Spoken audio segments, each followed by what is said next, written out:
What is the dictator's biggest threat? His people. When does a dictator fall? When his people begin to protest. It has happened in Europe, it happened in West Asia, it is brewing in Hong Kong and playing out on full scale in Belarus. A 26-year-old dictatorship is being challenged by a 37-year-old woman and many others who've joined in the protest. Europe's last dictator may be on his way out. Our next report brings you the very latest from Belarus. At least 200,000 people gathered at Minsk's Independence Square over the weekend. They demanded the resignation of Belarusian President Alexander Lukashenko, also known as Europe's last dictator.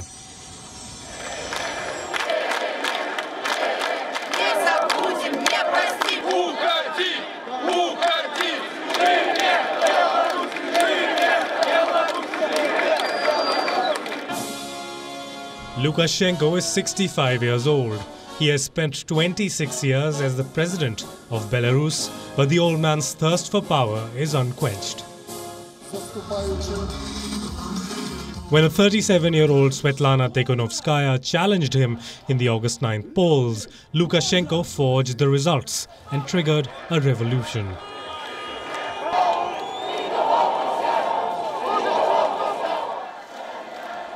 A fortnight later, all bets are against Lukashenko. His fall is imminent.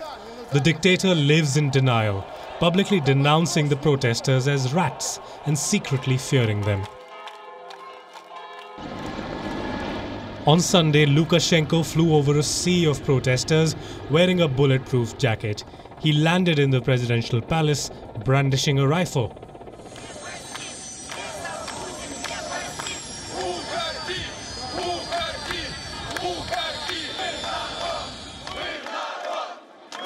Belarus has become a global headline.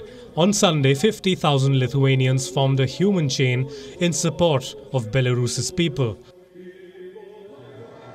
The chain was 30 kilometers long and stretched all the way from Vilnius to the Belarus border. Among the participants was Lithuania's President Gitanas Nausėda.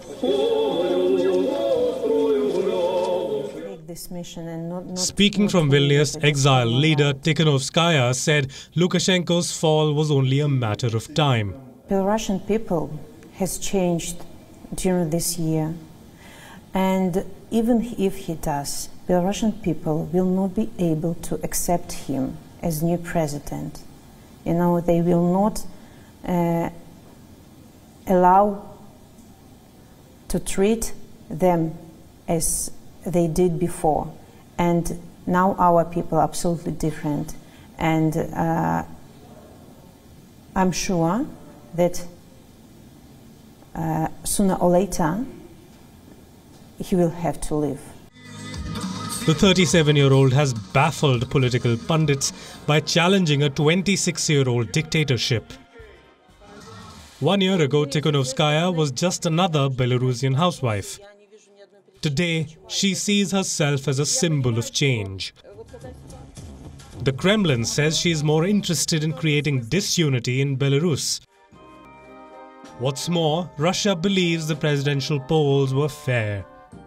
In the absence of election observers, which the West considers to be independent, it's very difficult to convince someone that the result of the presidential elections was diametrically opposed to what was announced. Russia and China are the only countries rallying behind Lukashenko. No surprises there. But over the weekend, Germany gave a little wake-up call to Lukashenko as well. Mr. Lukashenko must, after this further weekend full of protests that we have seen, recognize the reality on the streets of his country. As Europe's last dictator struggles to stay in power, the world is watching Belarus closely. Lukashenko's fall will have big geopolitical implications. Russia perhaps will feel the pain most strongly. Bureau Report, WION World is One.